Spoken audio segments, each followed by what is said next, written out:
I got all these Waymo.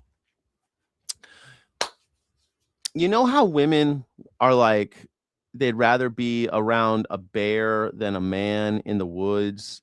They prefer the bear. You know how they always ask the bear question? I think we need to ask women about, like, would they rather have a male Uber driver or a Waymo? Because I think that a male driver, male Uber driver, or bear Uber driver, no, robot Waymo,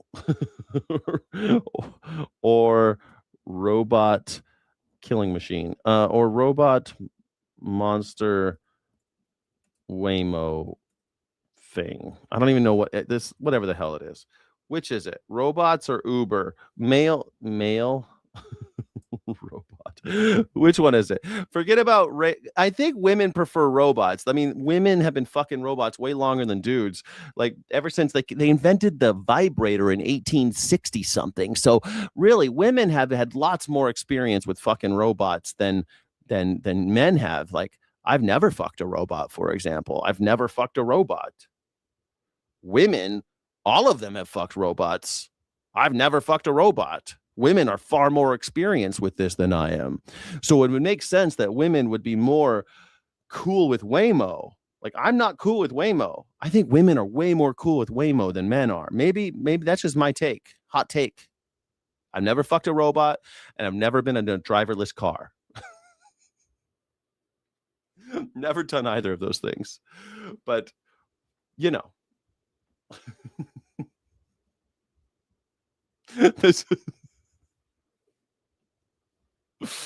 Several Waymo cars got stuck in the traffic following the city's big fireworks show. This is basically a Waymo traffic jam. Dave Gungona took this video after getting trapped in the gridlock. People were getting out of their cars and they were actually yelling and screaming at these Waymos. He says he was there for 2 hours before Waymo employees arrived. Some cars seen here getting towed away. Waymo says extreme traffic congestion disrupted normal operations and that some of their cars ran out of charge while idling.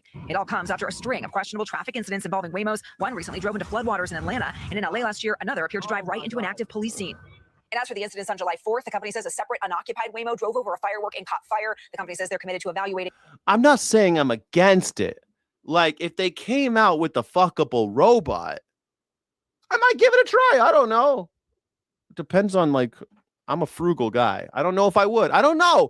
There's got to be there's a difference between, like, sticking my, like, actually putting my epic fury into a robot. I don't trust it with my epic fury. I don't trust my epic fury with just anybody. I mean, I've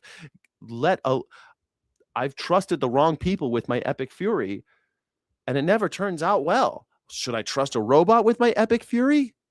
At the end of the day, women, they're always trusting robots. That, like, I read an article about how much, like, you see all these prime delivery trucks and everything, that they're mostly delivering iPhone cases and dildos.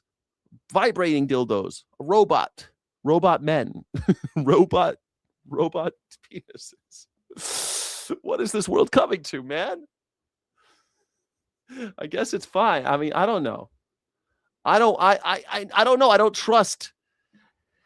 Like, how do I know what? Like, it'd have to be clear, I think, to know. Like, I want to know how this machine works before I just, like, can you imagine opening up a box? Okay, and there's a machine in the box. The machine can look at like whatever you want it to look like. And you want to stick your dick into that machine? I feel the same way about putting my body into a Waymo. I don't want to put my body into a Waymo. I don't trust it. I don't trust that goddamn robot. But women have a long history. Women have been having sex with robots for almost 200 years. It's been 155 years, 165 years. Let's just. When were vibrators invented? 1880s. 1880s. They started doing it to perform pelvic massages to treat female hysteria. So 1880, Dr. Joseph Mortimer Granville. Man, imagine that guy, a British physician.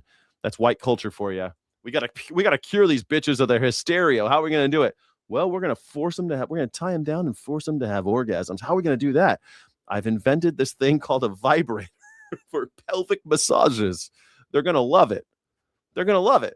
And it's going to cure them. cured hysteria. The wandering uterus was, because that's what hysteria means. Hysteria means they got a uterus that's moving around. A wandering uterus. We're going to cure it with vibrators. It's 1880, and I just invented the vibrator. I'm an Englishman. It's 1880, and I just invented the vibrator. It's a peculiar machine. It's splendid. We're going to cure hysteria, aren't we? Yes, indeed. Yes, indeed, we are. Now, strap in, lass. Little lassie, strap in. It's time to test out my pelvic stimulation machine. And learning from these events.